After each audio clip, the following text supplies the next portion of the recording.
Hello, kids. It's Grandpa Wes. And, if you're lucky in life, you'll have a number of people that will be mentors and leaders and exemplars for you, people of great impact. But tonight, I want to talk a little bit about a different type of acquaintance and friend that can come into your life. And this is one that doesn't really fill that role of mentor and exemplar, but rather is kind of a character role that comes along and adds a certain spice to life and it makes a difference in the flavor of living. And I want to share with you the story of just one individual that, in my mind, has kind of come to be an icon that represents the scores of such individuals that I've had the blessing of having in my life over time. Some of them through employment and association there, and some of them motorcycle buddies, and they can come from all kinds of walks of life. But let me tell you about this old cowboy. When I had my first tire store in Las Vegas on Jones Boulevard, back in the 80s, there was an old cowboy that would come in.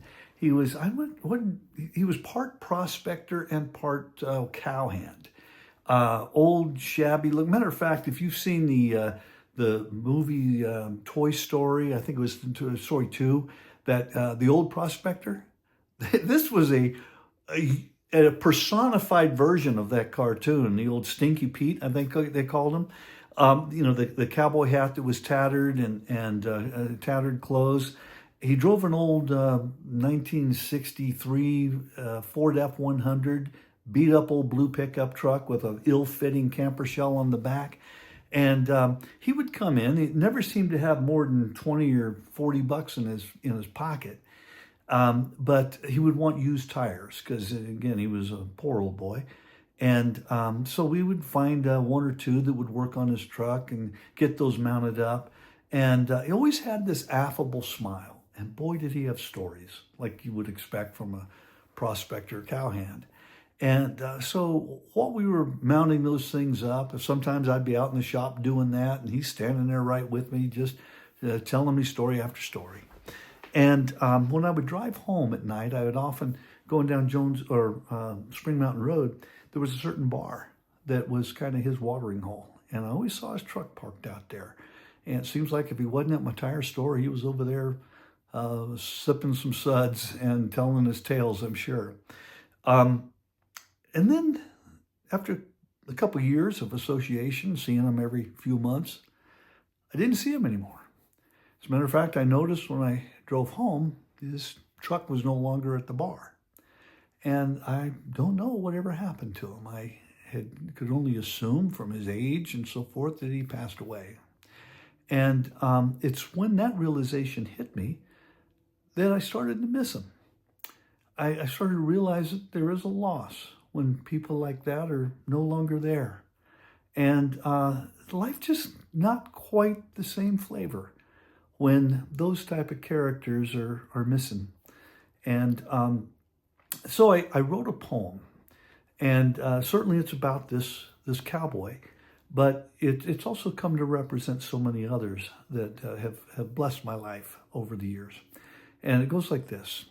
He was an old and wrinkled cowboy. He had a swagger to his walk. His squinted eyes were bloodshot, and there was slurring to his talk. And though his life had somehow drifted from our straight and narrow track, he'd smile at me and shake his head when I slapped his dusty back. And he'd tell me some old story that he had told me twice before, and I'd laugh again to please him, and he'd tell a couple more. And when he died, he left no mark in life. Left his tab at the saloon. No monument now marks his grave. No sun will sing his tune. For in this life he chose a cameo part. His was just a character role. He was like some dash of seasoning to more complete the whole. And though he set no great examples, for there were nobler to be found, how I loved that wrinkled cowboy. He was just fun to be around. I hope your life is certainly filled with exemplars and those mentors that make a big impact in your life. But I also hope that it's filled with such individuals that just add a sweet flavor and a different flavor and a variety to your life. And most importantly, I hope that you'll take the time to recognize them as they come along and appreciate them for what they are while they're there. Because before you know it, they're gone. So with that, Grandpa Wes signing out.